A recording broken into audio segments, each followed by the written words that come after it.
Hi, everybody, and welcome to Icon Cancer Centre's Facebook Live event on bowel cancer. This is part of our ongoing series of medical education, particularly relating to cancer care. For those of you who haven't tuned in before, my name is Dr. Ian Irving. I'm very fortunate enough to be Icon's Chief Medical Officer, a position I've held for the last 10 years. I'm also a practicing haematologist at Icon Cancer Centre at the Wesley.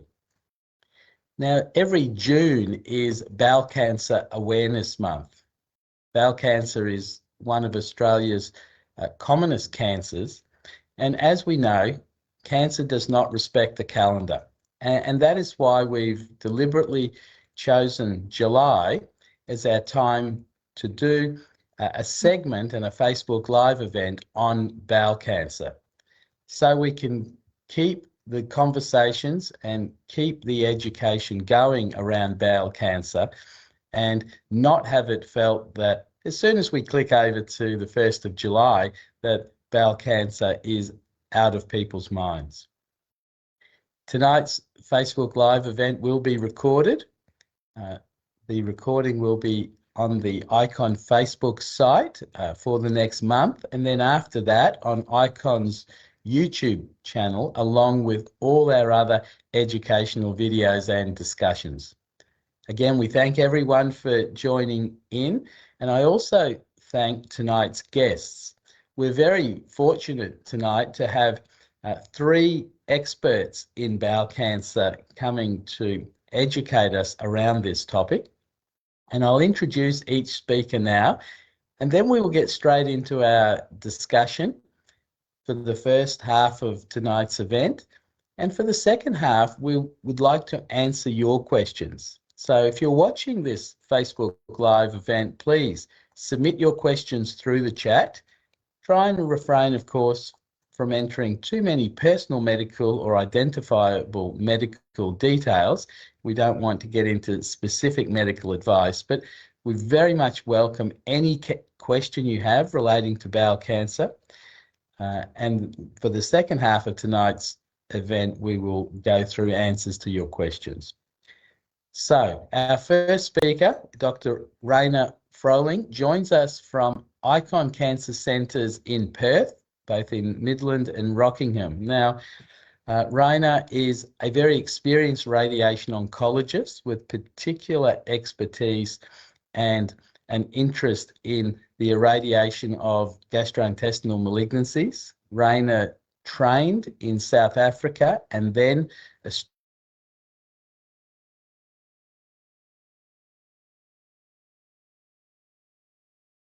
oncologist of Australasia. And Raina, we welcome you and thank you for coming along tonight. Secondly, we have Dr. Kelly McGrath. Kelly is a medical oncologist, again with a special interest and expertise in gastrointestinal malignancies, as well as Kelly treating breast cancer and all other solid tumours. Kelly works out of Icon Cancer Centre at the Wesley Hospital and also works publicly for Queensland Health at Redcliffe Hospital. So Kelly, thank you for joining us tonight also. Thanks for having me, Ian. And last, but certainly not least, we're absolutely delighted to have Fiona Radford joining us from Sydney. Fiona is a very experienced expert bowel cancer nurse with Bowel Cancer Australia.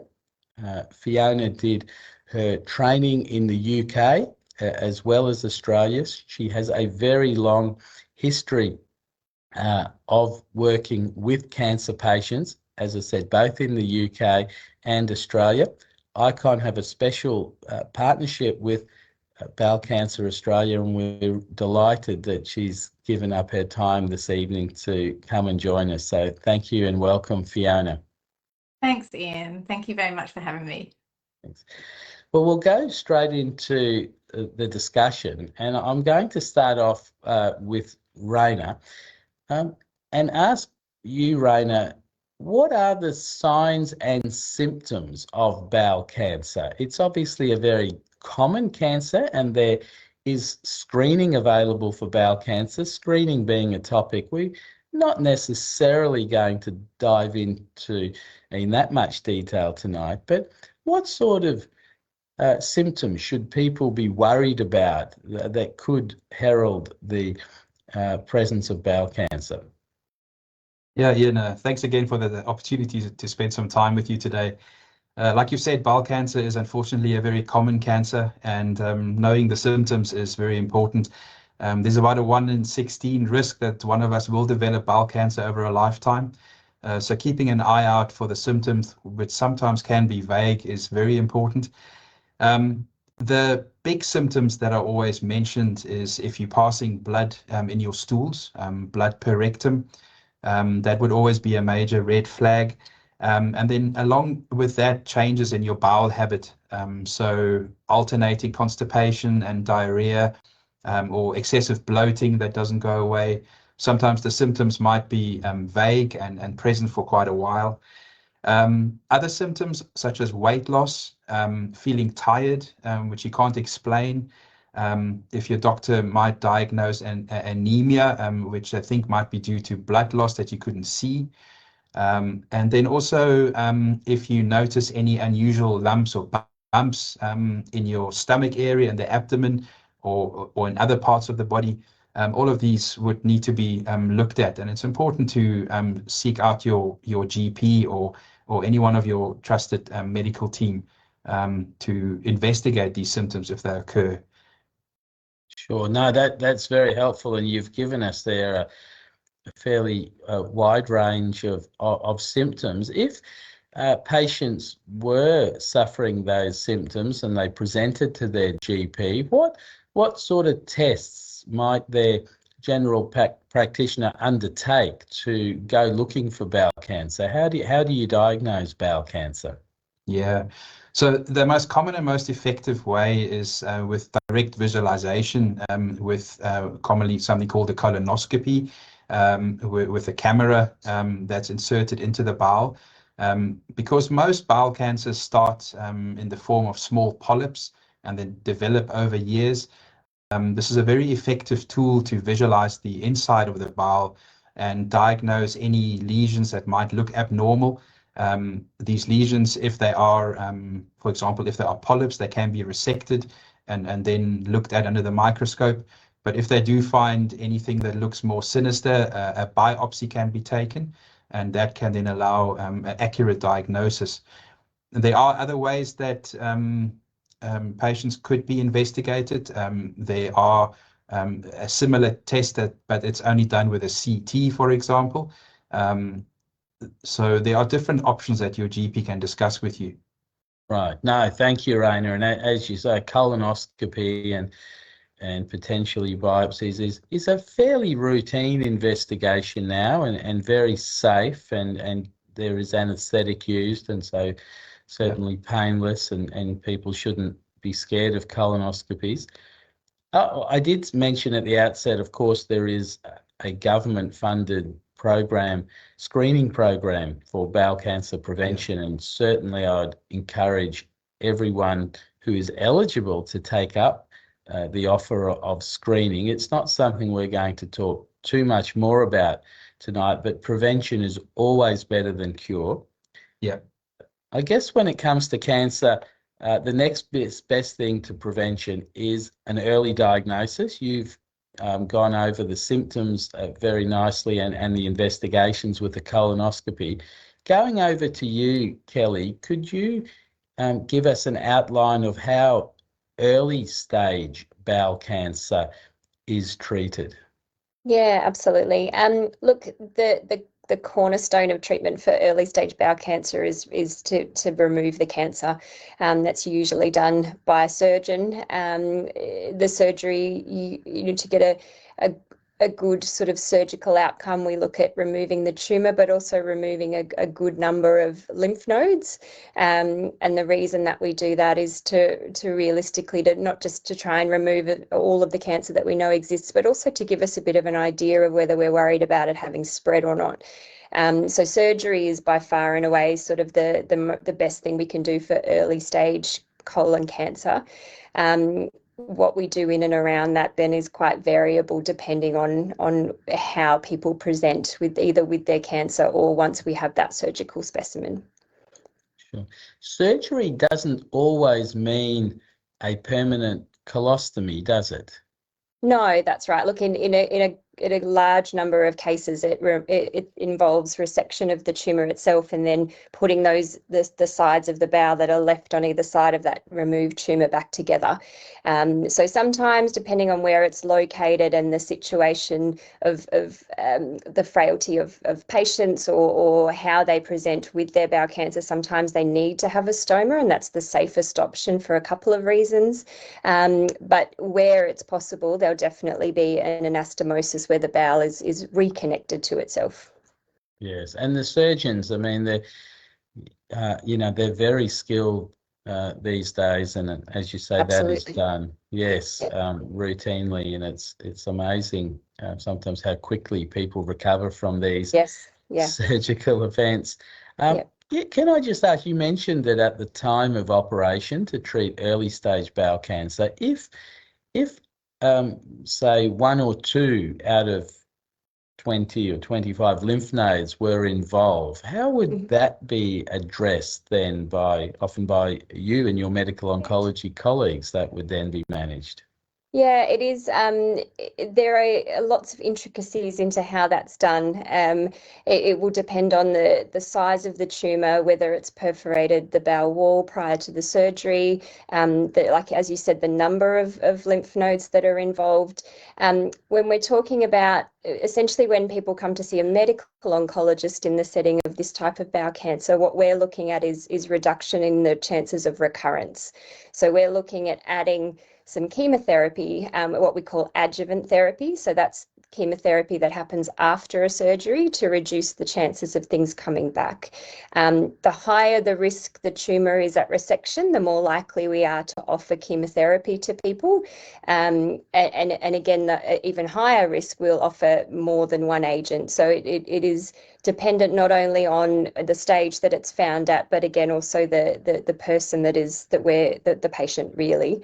A lot of the time these are what we call MDT discussions, so multidisciplinary team meeting discussions, where we'll not only discuss, the patient is discussed with a radiologist who'll look at the pictures. As Rainier suggested, there's a colonoscopy that comes first, but often there'll be some CT imaging done as well. So we'll look at images, we'll look at the pathologist will be there to look at what the tumor actually looks like under the microscope. And then we'll have radiation oncologists and medical oncologists in the room, all sort of deciding the best way forward to treat this particular patient. Great. No, thank you for that. It's very helpful and comprehensive answer there. Fiona, when someone is diagnosed with bowel cancer and undergoes these treatments, can you outline to us what sort of supports are available? And I guess in particular, what Bowel Cancer Australia have offered and continue to offer to the roughly 160,000 Australians who have either had or are living with bowel cancer. Yeah, that's correct. There are approximately 160,000 now living with or beyond bowel cancer in Australia, which makes it the 4th most commonly type of newly diagnosed cancer, and unfortunately the 2nd deadliest. So in my role as a bowel care nurse consultant at Bowel Cancer Australia, I do have the privilege of working alongside patients and their families through some of what are the most vulnerable and challenging moments in their lives. Every day I speak with people who've just received a diagnosis, are navigating treatment, or maybe supporting a loved one, and no two stories are the same. So it's a very difficult time, and some are very frightened. Some feel very angry about what's happened to them. Many are very much overwhelmed, and just particularly at the beginning of the diagnosis, there's so much information to process and things are moving very quickly, which is understandable. But everyone wants to have that opportunity to feel heard and understood and supported. Initially, obviously, support will be accessed through your treating hospital or cancer centre. Depending on your diagnosis and your needs, there will be a range of healthcare professionals available to help with your care. And that includes the surgeons and oncologists, radiotherapists, nurses, and hopefully an increasing number of bowel care specialist nurses as well. And then the wider allied health professionals, such as the psychologists and dietitians, occupational therapists and social workers and physios, etc. So they will be the primary healthcare team and support. And then we can look a little bit at where Bowel Cancer Australia comes in, and our telehealth support services, we like to think, offer an extra layer of support on top of what patients are already receiving from their primary healthcare team. So our specialist telehealth team includes bowel care nurses and nutritionists, psychosocial support and exercise physiologists as well, and patients can access that support through us anytime from diagnosis or during their treatment and beyond their treatment also. So we just hope to help people feel less alone during treatment and beyond, whether it's answering questions after a difficult appointment, or offering emotional support, or just helping someone connect with practical resources. We're there as a team to provide that information, and also just the presence and some empathy and continuity of care. Yes, no, thank you very much, Fiona. You raised so many good points there, and certainly when patients attend their doctor, whether it's their GP or a specialist, they are often overwhelmed, and it's important for any of us, including us as doctors, when we become patients, to remember everything that is said in a consultation, and it is often an emotionally difficult time and people are overwhelmed. So absolutely so important for everyone to go away, write lists, think about what was said, make sure you ask your questions if you're not sure of something to your doctor. And I'll come back to a bit later on in the program, Fiona, to talk particularly about the role of exercise in the recovery from bowel cancer, because a very topical issue. But can I just ask you, before we go back to Raina, could I ask you to just outline what is the partnership between ICON and your charity, Bowel Cancer Australia? Absolutely. Sorry. Yes, so there is a collaboration between Bowel Cancer Australia and ICON, which began in 2024, so last year. And our charity now funds 10 in-person specialist bowel care nurses at various ICON centres in Australia. I think Claire from Bowel Cancer Australia is online as well, so I think she's going to pop them in the chat so you can see where they all are rather than me reading them out. But I have got the list here, happy to do that if anyone wants to check in later. And I think this collaboration really did sort of come about from the fact that I mentioned earlier that bowel cancer is the 4th most diagnosed and 2nd deadliest cancer in Australia, and yet people diagnosed with bowel cancer don't receive that same level of support as those with other common cancers do. So I think ICON and Bowel Cancer Australia share the same vision, which is that every bowel cancer patient deserves to have access to a dedicated bowel care nurse.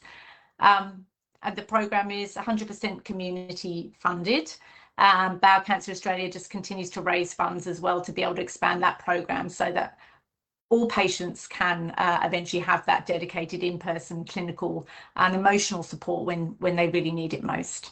Yes, no, that's great. Yes, thank you. Absolutely, I would 100% agree with you that ICON and Bowel Cancer Australia have a shared vision in relation to wanting all patients to have access to these sort of services. Absolutely. Raina, Kelly outlined some of the surgical options for early stage bowel cancer, started to mention that if, depending on more aggressive tumours, if they're spread to lymph nodes, often adjuvant treatment is given. Could you outline for us when is radiotherapy used to treat bowel cancers? Yeah, Ian, radiation has a big place in the treatment of the lower part of the bowel, in the rectum. We use radiation there in the time before surgery.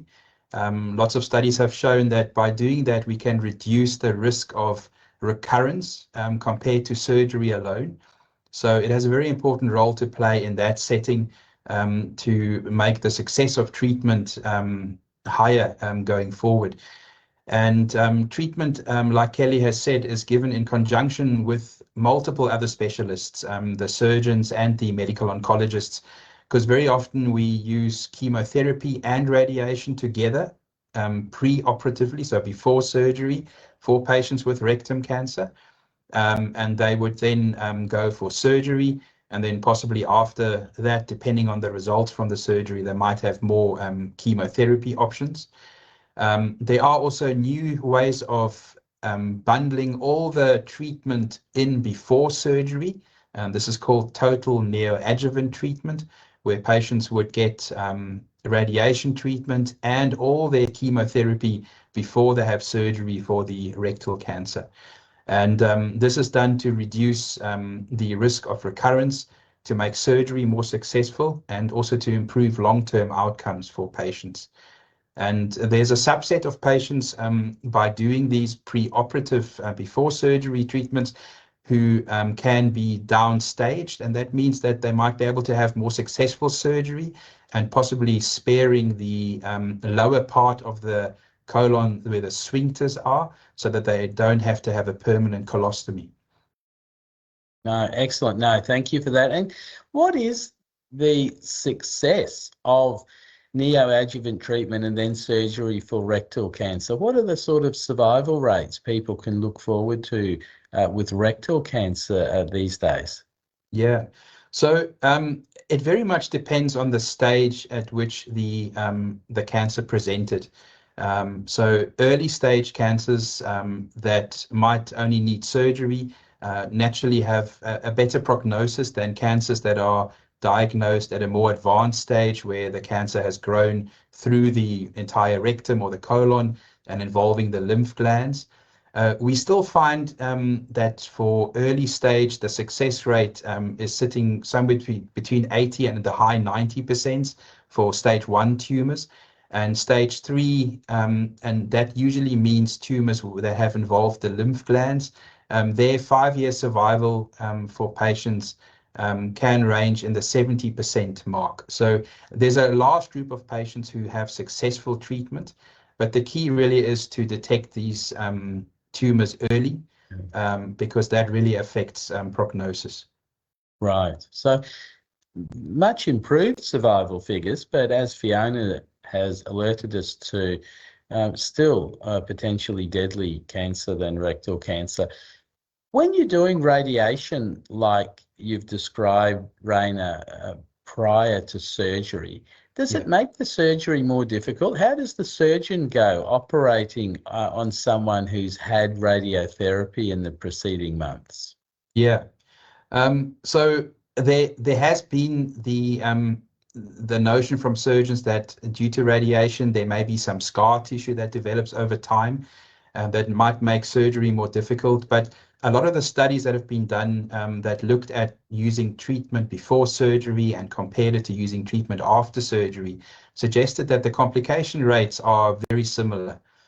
So there does not seem to be a marked impact on the success of surgery, and the outcomes are definitely improved. Right. No, thank you for that explanation. Very important to dispel myths, and what you say emphasizes the importance of properly run and rigorous clinical trials and medical research to answer these questions, so that we can treat people in the best way possible. So no, thank you. Yeah. Kelly, let's go over to you again now, please. And unfortunately, cancers do recur. And unfortunately, cancer is not always diagnosed early, and cancer cannot always be cured, although the disease can often be effectively managed for hopefully a long period of time. But could you outline for people watching some of the treatment options and some of the modern treatments for more advanced bowel cancer that either may be in advanced stage at presentation or has come back after initial surgery in the preceding years? Yeah, look, we're sort of in a fortunate era, excuse me, that we do have a lot more kind of, I guess, treatments that we can use, and our treatments have become a lot more tailored in certain situations. The cornerstone of treatment for metastatic or advanced colon cancer for most people will still be chemotherapy, and the chemotherapy agents that we use for that we've used for decades. They work. We know they work. We're very good at sort of managing their toxicity because we've worked with them for so long. So the backbone of most of our protocols is a drug called 5-FU or 5-fluorouracil, which is also given as a tablet form called capecitabine. And then we can add on drugs to that. So we can add on other chemotherapy agents. We can add on antibodies that will either work on growth factor pathways or can work on blood vessel formation and drug delivery. And that decision will be made based on some genetics and some mutation studies that the pathologists do when they have the tissue in the lab. Beyond that, we've now also got some targeted therapies. One in particular that's becoming more and more relevant is something called a BRAF mutation or a BRAF mutation, which we now have drugs that we can use to target that particular growth pathway. So we do have lots of options, but the cornerstone really still is chemotherapy, particularly in the early stages of a metastatic colon cancer. Sure. So when you mention these targeted therapies, Kelly, I mean, it sounds ideal if you can target the particular mutation in a cancer cell and have a drug that actually kills the cells with that mutation in it. I take it that then you only can use these targeted therapies for a subset of patients who actually have these mutations, and that these treatments wouldn't work just for everyone? Yeah, that's correct. So the particular one that I mentioned, the BRAF mutation, is essentially if somebody has a tumor with a BRAF mutation, they will go down the pathway of, their growth factor pathway doesn't work anymore. It never turns off. So essentially they're continuing to grow. So these inhibitors will only stop that pathway if it's not working properly. Right. Okay. No, thank you for that explanation. Going back to more standard chemotherapy, what sort of side effects can people expect from chemotherapeutic agents used to treat metastatic bowel cancer, or that is bowel cancer that has spread, and how do you go about addressing and combating these side effects? Yeah, a lot of the side effects are accumulative. So most of the time we sort of gather side effects as we go, which can, I'm sure Fiona will talk to later, can be quite difficult when you start accumulating numbers of toxicity and side effects. Most of them on their own are manageable. With the capecitabine or that baseline of our chemotherapy, one of the big sort of toxicities that people don't expect is that it can give you quite a nasty rash, and it can give you blisters on your hands and feet, as well as some ulcers in the mouth, which it doesn't sound great, but it's not something that people expect from chemotherapy. But We can usually manage that with some creams or some mouthwashes. With small dose reductions are often manageable, and usually the side effects are dealt with that way. The traditional things that people worry about are things like nausea. Most people are worried that chemo is going to make them very nauseous. What we have these days, as well as better treatment options, is that we have better adjuncts. So we have a lot better drugs for treating things like nausea than we did, say, 20 years ago. So nausea is something that's usually quite manageable. Some of these drugs can give diarrhea, particularly when used in combination. Again, usually certain things like gastrostop or a small dose reduction is often enough to manage that. Sometimes it doesn't work and we just have to make a new plan. So every person is different. The other things that we worry about a lot with chemotherapy is immunosuppression. So by default of giving things that are killing growing cells in your body, we do affect the immune system, and we do leave people more susceptible to infections and getting really unwell with infections. That's something that we need to manage quite closely with each patient, making sure they know the signs to look for, when to reach out for help, when to go to hospital. And also, and I keep sort of going back to Fiona, when they've got a second point of contact in terms of a cancer care coordinator or a treatment nurse that they can contact with these symptoms, it makes it much easier for us to be able to make some changes to fix things quickly. Yes, no, and I'm going to, I agree with you, Kelly. I really want to pass over to Fiona very soon. We've just got one question, one more for you though, Kelly, before I go over to Fiona. This has just come in through the chat, and as we'd said at the start of the event, please put your questions through the chat. We've got quite a few coming in, and I'm just going to go to one of those live questions now to you, Kelly, and that is, for late-stage bowel cancer, how many chemotherapy treatments are required? Is it a matter of indefinite treatment, or is there a prescribed length of time that chemotherapy is generally given for? Yeah, we will often say indefinite. There are some small exclusions to that, or exceptions to that, and that is if we think that the metastatic disease is still curable. So occasionally we do see people present with advanced disease. They may have a large primary or a large tumour in the colon, and a single metastasis in the liver.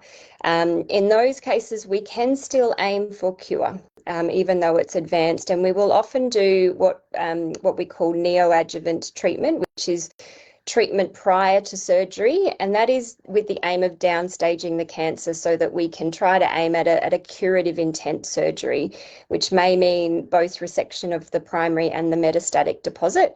In those cases, there is sometimes a number or a specified number of cycles that we'll do prior to the surgery.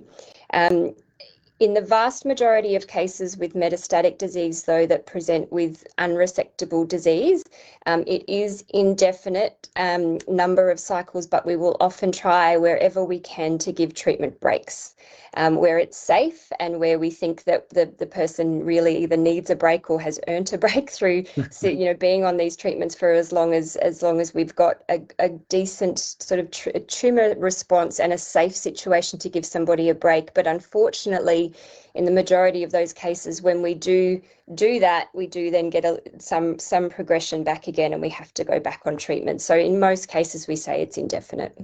Okay, thank you for that clarification. Very helpful. Over to you now, Fiona. Could you outline for us what sort of support is often needed for patients undergoing, I guess, radiotherapy on one hand, and then secondly, chemotherapy or immunotherapy for bowel cancer? I'll hand over to you. Yeah. So obviously with these treatments, there are some quite nasty side effects, and side effects will vary very much individually on each patient. So not everyone is going to get all of the side effects. And when you read some of the side effects, especially the chemotherapies, and the precision medicines, they can be, as long as you're armed, and quite scary. But often there's always the popular ones, I like to call them, that people seem to get, and that's often like fatigue, nausea, diarrhea, so changes in your bowel, often the most common ones that we'll see. And then you obviously can get the skin rashes and things with certain medications and drugs as well. So I guess they're the most common ones that we try and help with. From our perspective as well, we try and involve at that point, if we can. For example, the Bowel Cancer Australia nutritionists, for example, can be really, really helpful if a patient is having terrible side effects with diarrhea from a chemotherapy, or if they've had particular surgery, like a lower anterior resection is one that we very commonly hear about. And unfortunately, then we can develop, the lower anterior resection syndromes, which cause lots of diarrhea. People can be going to the toilet 10, 20 times a day, and it really is very debilitating when you get side effects, whether it's through surgery or through medication, to that extent. It ruins your quality of life, and people can get very depressed and in trying to deal with that. So that's where I think if we can get to a patient early and be able to offer the supports and have the nutritionist work with them, for example. I always use them as an example because they can really make such a massive difference in a change of diet. So perhaps, going on to a low fiber diet, identifying specific foods or things that people might be eating that make the situation worse. Being able to do that can be life-changing, and also being able to use an exercise physiologist, for example, to come in as well and be able to work with that person, on pelvic floor strengthening as well, which gives them better control, particularly after that surgical sort of intervention for a lower anterior resection, or if they've had a stoma reversal. So trying to get those supports in as early as possible from our perspective is great. So when we hear about patients early, we can really get in there with all those supports and really try and help get on top of some of those side effects, which, like I said, can be very debilitating. Yes, no, well said. And you'd mentioned in your answer there, and also earlier on, the importance of exercise and also the involvement of other health professionals such as exercise physiologists. There's now an abundance of medical literature detailing the positive benefits of exercise when you have cancer and when exercise is undertaken together with anti-cancer treatment, that it is actually beneficial for the patient. Can you expand on that as to how exercise is beneficial for people who are undergoing treatment for bowel cancer?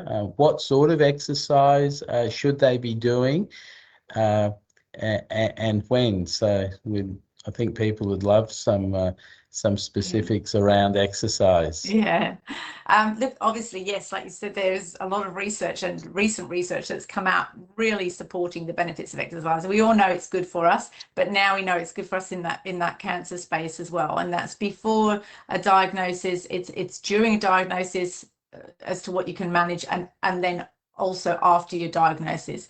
We know that it is actually specifically for bowel cancer, can help to reduce your chances of a recurrence as well. So it is important. I think perhaps when we talk about exercise with people, it does very much depend on the individual, on what they can manage, if they've had surgery, how they're feeling on their chemo and their treatment, and whether they have exercised prior. Some people I find, will a big, very strong people, and they do a lot of exercise and they can continue that through. But if you're someone who's never really exercised before, then you're suddenly starting to try and do all these things, it obviously should be managed. And an exercise physiologist is perfect for that, or a physiotherapist if it's something that you're not used to. Particularly as well if you're post-op as well, obviously being told, getting the green light first before you start trying to start an exercise program from your surgeon. And then things like, whether it's just gentle walking at first, even that could be enough. And if it's half an hour a day and you're building on that, that's great.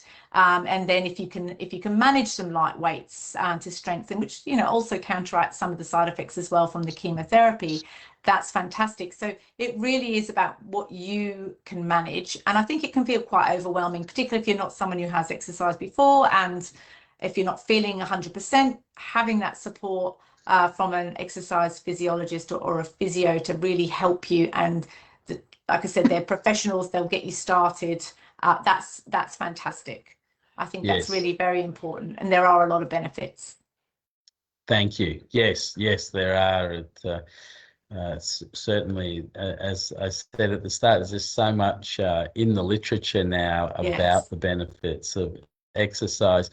Raina, we've had a couple of questions come through the chat room regarding, preventing bowel cancer. And look, I think this is a really curly question to you, and you do see this issue discussed a lot in the lay press, but the questions revolve around, how do I prevent contracting bowel cancer? What can bowel cancer be prevented? And if so, what sort of things, should I be doing so that I don't actually develop bowel cancer or rectal cancer? Yeah, very important question, because I think the biggest impact we can make really is in prevention. And we know that there are certain cancer risk factors that we can't control, things like our age, our sex, our family history. But then there are certain things that we can control, which we call modifiable risk factors. So these would be things like what we put into our body. For example, whole grain foods, a higher fiber diet has been shown to decrease the risk of bowel cancer. Like Fiona has said, exercise. There is evidence that can reduce the incidence. Maintaining physical activity. Dairy products, calcium intake seems to have a protective effect. And then there are things that are linked to a higher risk, like red meat intake, higher intake of processed foods, the old enemy smoking, high alcohol intake. And then also maintaining a healthy body weight. So this again comes in with a healthy lifestyle and exercising. So there are certain lifestyle factors that we can modify to try and decrease the risk. And then also importantly is to have a chat with your doctor about your personal risk. You might find that you have a family history of bowel cancer, in which case one might decide to start screening programs a little bit sooner. About 5 to 10% of bowel cancers have inherited gene mutations in the families, and they develop a lot of polyps in their bowel from an early age. They normally get identified early, but really it's about engaging and taking part in the screening program and assessing what risk factors you can control, and then discussing that with your doctor. Oh, thank you for that very comprehensive answer there, Raina. And again, you've emphasised to myself and to everyone watching the absolute importance of not smoking, and that smoking is certainly very bad for your health, not just with its increased incidence of lung cancers and head and neck cancers, but smoking is associated with a whole range of negative health effects, including, as you mentioned, the increased incidence of bowel cancer. So it's always a good plug to, implore people to please don't smoke or consider stopping if you are smoking. Going back to your day-to-day work, Raina, in radiation therapy, what are the side effects of radiotherapy when given to treat rectal cancer, as you described, or as well the side effects of radiation therapy when used in more advanced bowel cancer? Yeah, very commonly, like Fiona said, fatigue is a very common side effect. And the other side effect profile very much depends on where the radiation is administered. For rectum cancer, it'll be in the lower part of the body, in the pelvis. So we do find that patients do get some inflammation in the bowel and in the rectum. So symptoms like a bit of cramping, possibly diarrhea, can happen. And it also causes inflammation in the bladder to a degree. So some changes in terms of bladder function and, for example, burning urine. These are fairly common. And because we often give it together with chemotherapy, the chemotherapy drug side effects can then also happen at the same time as the radiation-related side effects. Generally, patients have side effects that are manageable, that can be managed with medication intervention, and they're able to continue with treatment. It's very rare that we need to stop treatment due to severe side effects. Right. No, thank you for that. Fiona, going back to you, we've had a question come in about whether there are resources, and with access to information, I think there are many resources, but often knowing where to find these resources is a difficult thing. So the question revolves around where would people find resources to help carers and family members effectively support their friend or loved one through bowel cancer treatment? Where should family members and carers go to find information? Well, certainly if you, the Bowel Cancer Australia website has a library of resources available for patients and their families. So that is all free and accessible through the website. So certainly I would very much encourage people to go there and have a look. There is a lot of information there available for download or can be ordered and sent out as well. So certainly, yes, definitely come through to the Bowel Cancer Australia website, and they should be able to answer most of the questions there for patients and carers, definitely. Yes. Are there other, in Bowel Cancer Australia, along with many other cancer charities in Australia that operate for different sorts of cancers, do a wonderful job, and as you say, Yes.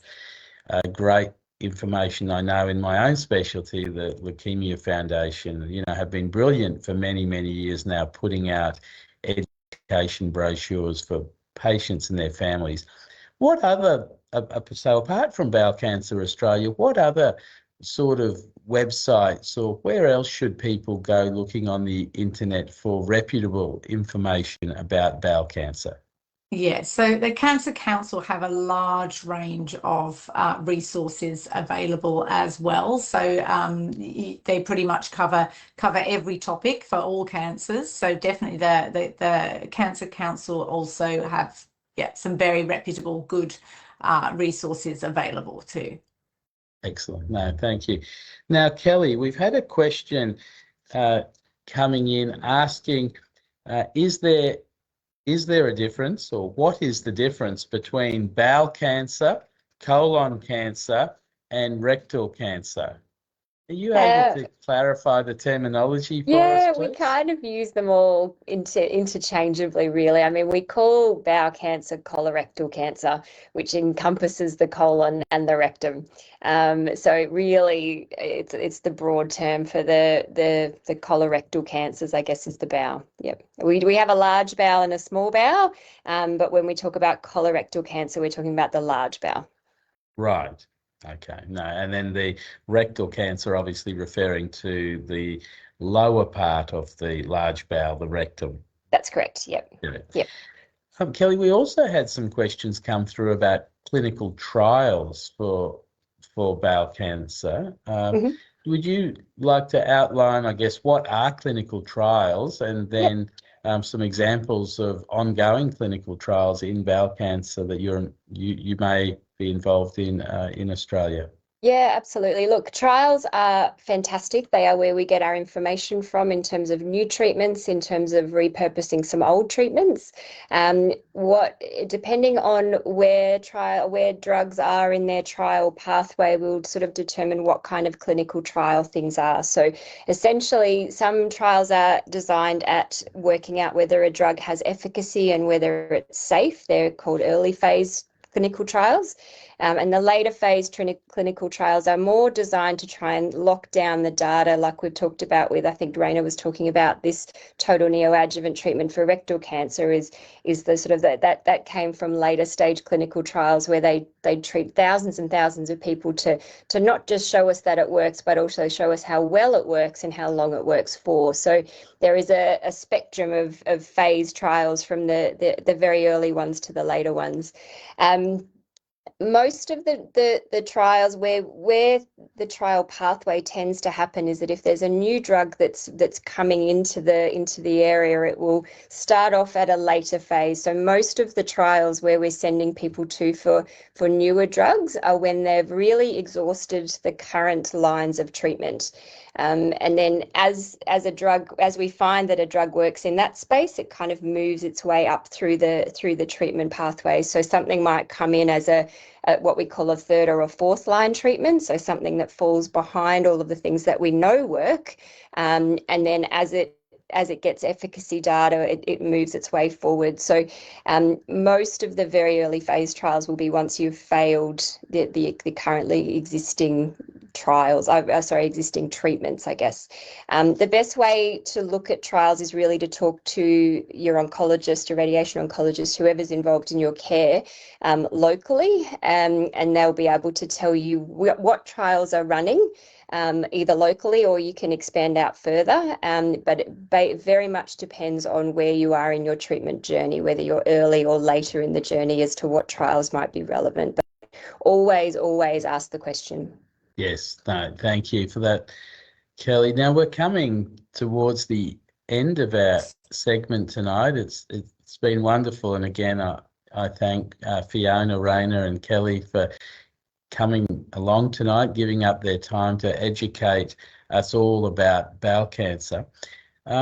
Before we close, I emphasise to everyone you can re-watch tonight's episode through the Icon Facebook site. It will be on that site for a period of time before it goes over to the Icon YouTube channel.